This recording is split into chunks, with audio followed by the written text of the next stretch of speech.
på 13.22 179 km/tim. 13.71 175 km/tim på Sortland.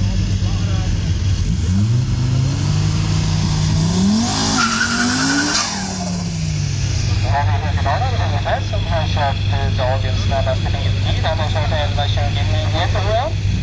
Nytt rekord. Mot vänsterbanans 22, Lars-Åke Söderling.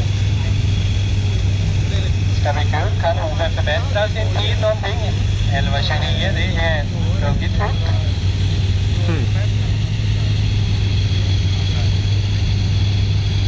Dessutom med en familjekombi.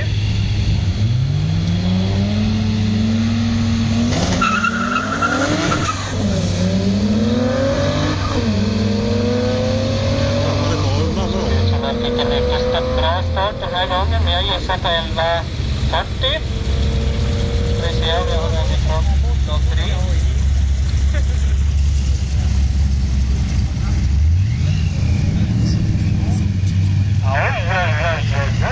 11.26, sen förbättras igen. 203 km/tim, 1.76 i 60.